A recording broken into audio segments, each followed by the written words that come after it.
नमस्कार दोस्तों, royal geography classes में आप सभी का स्वागत है। तो चलिए दोस्तों, आज हम लोग बात करने वाले हैं इंडियन ज्योग्राफी के सीरीज में ब्रह्मपुत्र नदी तंत्र के बारे में। दोस्तों, ब्रह्मपुत्र नदी तंत्र भारत के प्रमुख नदियों में से एक है। इसका उद्गम कैलाश के मानसरोवर झील के निकट चेमायुंडुंग ग्लेशियर से है।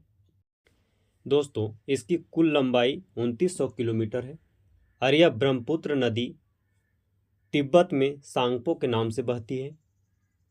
इसी नदी के किनारे जो है कि असम में कामरूप शहर, तेजपुर शहर, धुबरी शहर और गुवाहाटी शहर स्थित है। यह नदी बांग्लादेश में जब प्रवेश करती है तो इसका नाम जमुना हो जाता है।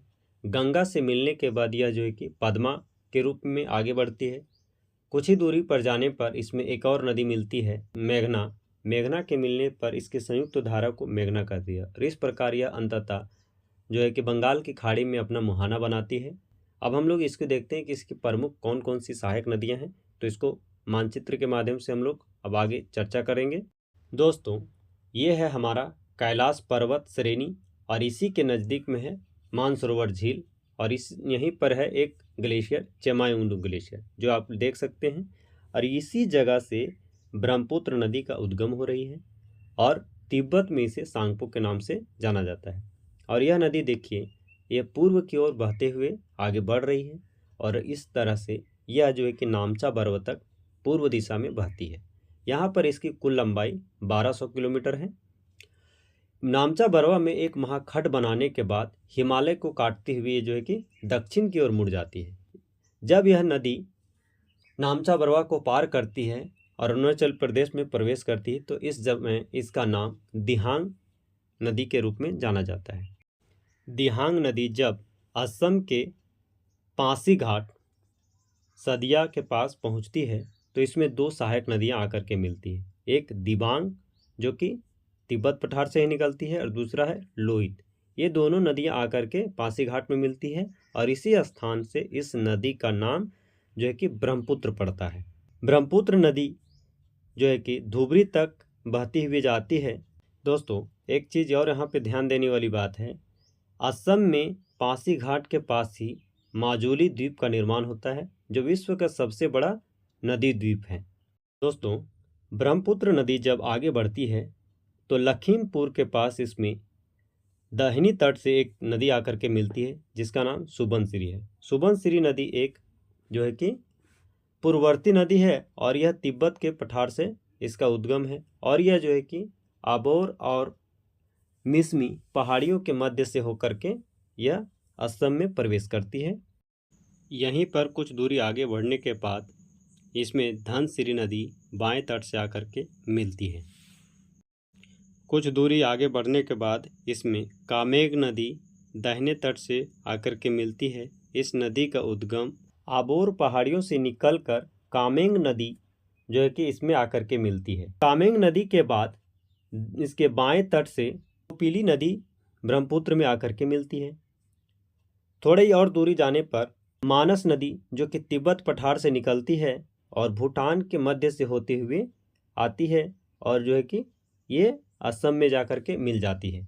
यह नदी मानस नेशनल पार्क के पश्चिम किनारे से होकर के यह निकलती है और असम में ब्रह्मपुत्र से मिलती है। थोड़ी दूरी आगे बढ़ने के बाद संकोश नदी इसमें आकर के मिलती है।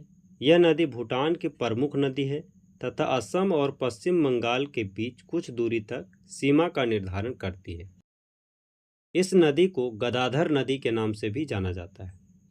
संकोश नदी पर भारत की सहायता से भूटान में संकोश जल विद्युत परियोजना की स्थापना की गई है जो भूटान की सबसे बड़ी जल विद्युत परियोजना है।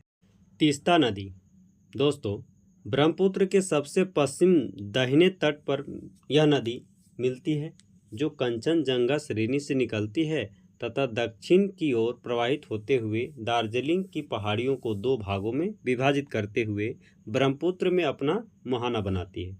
दार्जिलिंग पहाड़ी के पूर्वी भाग को कालीपोंग तथा पश्चिम भाग को टाइगर हिल के नाम से जाना जाता है। इस नदी के किनारे दो प्रमुख शहर हैं, जलपाईगुड़ी और कालीपोंग। दोस्तों, इस नदी को सिक्किम एवं बंगाल की जीवन रेखा कहा जाता है। इसकी लंबाई 315 किलोमीटर है। वर्तमान में इस नदी के जल के बंटवारे को लेकर भारत और बांग्लादेश के बीच में विवाद चलते रहता है। रंगीत तीस्ता की प्रमुख सहायक नदी है। यह नदी सिक्किम से निकलते हुए पश्चिम बंगाल के त्रिवेणी नामक स्थान पर तीस्ता में मिलती है। इस नदी के मार्ग में कई छिपरिकाएँ हैं, जिसके कारण यह नदी विश्व में राफ्टिंग के लिए प्रसिद्ध है। दोस्तों, धुबरी के बाद ब्रह्मपुत्र नदी दक्षिण की ओर मुड़ जाती है तथा बांग्लादेश में प्रवेश करती है, जहां इसे जमुना के नाम से जाना जाता है। आगे बढ़ने पर जमुना में गंगा नदी आकर के मिलती है। इन दोनों के सामूहिक जल को पद्मा के नाम से जाना जाता है।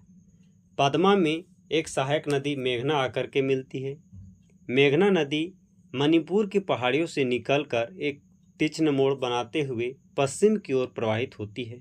इस नदी के बेसिन में दो प्रमुख शहर हैं, मानसिनराम तथा चेरापूंजी। जब यह नदी बांग्लादेश में प्रवेश करती है तो इसे मेघना कहते हैं। यह नदी चांदपुर के पास पद्मा में मिल जाती है। इसके पश्चात दोनों का संयुक्त जल मेघना के नाम से प्रवाहित होती है। दोस्तों, और यही मेघना जो है कि यहाँ पर छोटी छोटी वितरिकाओं में बट जाती है और एक विस्तृत जो है कि डेल्टा का निर्माण करती है, जिसे सुंदरवन का डेल्टा कहते हैं, जो विश्व के सबसे बड़ी डेल्टा है। आई होप कि आपको यह बात समझ में आ गई होगी। तो दोस्तों, वीडियो को लाइक और सब्सक्राइब जरूर करें। तब तक के लिए धन्यवाद। मिलते हैं नेक्स्ट वीडियो के साथ।